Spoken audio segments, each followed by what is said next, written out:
ও মাইয়া রে তোর বিজলি ঝরা রূপ, জইলা পুইরা যাইতে আসি থাকিস না রে চুপ।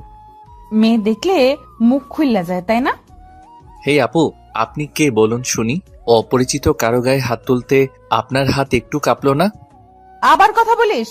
আর কোনোদিন যদি দেখছি কোনো মেয়েকে নিয়ে টিটকারি মেরেছিস, সেদিন বুঝাবো তোকে। আচ্ছা, ঝামেলার মেয়ে তো। আমি গান গাচ্ছি, তাতে আপনার কি? আমার কি মানে? আমাকে দেখে গান গাইছিস, আবার আমাকে বলছিস আমার কি? বিশ্বাস করেন আপু, আমি আপনাকে দেখি নাই। এমনি এমনি গান গাইছিলাম, তার মাঝে হুট করে কোত্থেকে আপনি চলে আসলেন। এখন আবার মিথ্যা বলা হচ্ছে? আচ্ছা, তোর নাম কি বলতো? কেন, নাম দিয়ে কাম কি? স্যার জিজ্ঞেস করলে বলবো কি? স্যার জিজ্ঞেস করলে মানে? বারে, আমি প্রিন্সিপাল স্যারের কাছে কার নাম বলে নালিশ করব? একটু নামটা জানা দরকার না? মেয়েটির কথা শুনে গলা শুকিয়ে আসছিল, তাই আস্তে আস্তে কেটে পড়ার ধান্দা করছিলাম। এই ছেলে, পেছনে যাচ্ছিস কেন? দাঁড়া দাঁড়া বলছি।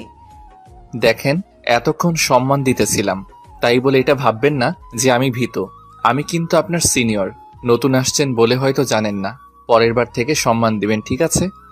দেখাচ্ছি তোর সিনিয়রগিরি, আয় একবার এদিকে। মেয়েটি পিছন থেকে বলছিল, আমার আর কি। আমি এক দৌড়ে ভার্সিটির ক্যাম্পাস পেরিয়ে রাস্তায় এসে দাঁড়িয়েছি। আপনারা ভাবছেন কি হয়েছে, তাই তো? তাহলে শুনুন। আমি আমার বাবা মায়ের একমাত্র ছেলে হিমান্ত। আজকে আমার ভার্সিটির প্রথম দিন। ক্যাম্পাসে বসে একা একটা গান ধরেছিলাম, আর তখনই ওই রাগী আপুটির আগমন। আর তারপর যা হলো তা তো শুনলেনই। বর্তমানে আসি, রাস্তার পাশে একটা চায়ের দোকানে বসে কিছু খেয়ে নিলাম, সাথে একটা সিগারেট আর দিয়াশলাই নিয়ে নিলাম। নির্জন স্থান পেলে খেয়ে নিব। আমি আবার ছেলে হিসেবে বেশ ভদ্র। মানুষের সামনে এসব আজে বাজে জিনিস খাই নাই। দোকান থেকে বেরিয়ে পড়লাম। গন্তব্য নির্জন জায়গা। আমার জানা মতে এমন একটা জায়গা আছে, আর সেটা ক্যাম্পাসের পিছনে পুকুর পাড়ে। সাধারণত সেখানে কারো আসা যাওয়া হয় না। চলে গেলাম সেখানে। মনের সুখে সিগারেটের ধোঁয়া আকাশে উড়াচ্ছিলাম। এই, তুই সকালে সে পাজি ছেলেটা না? হঠাৎ কেউ একজন পিছন থেকে বলে উঠল। পিছনে তাকিয়ে তো একটা বড় ধরনের টাসকি খাইলাম। এটা তো সেই পাজি মেয়েটা। আপু, আপনি কেমন আছেন? সকাল সকাল মাথা গরম করে দিয়ে এখন জিজ্ঞেস করছিস কেমন আছি? তোকে তো মেরে ফেলতে ইচ্ছে করছে। আমি কোনো কথা না বলে মেয়েটার দিকে এগিয়ে গেলাম। ভালো করে দেখলাম মেয়েটাকে। এইভাবে ঘুরে ঘুরে কি দেখছিস? বাহ, দেখতে তো হেব্বি লাগছে। আচ্ছা, আপনি কোন কোম্পানির ময়দা ব্যবহার করেন একটু বলবেন প্লিজ? কি? তোকে? আমার কাছে আসতে আসতে থাক।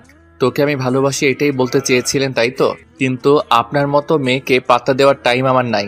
আমি এখন আসি, টাটা। বলেই পিছন ফিরে চলে আসছিলাম। পিছনে তাকিয়ে দেখলাম মেয়েটা আশেপাশে কি যেন খুঁজতেছিল। হয়তো আমাকে পিটানোর জন্য লাঠির সন্ধান করতেছিল। আপুকে আমার জন্য গোলাপ খুঁজতেছেন? আমি বললাম তো আপনাকে ভালোবাসি। না, না, না।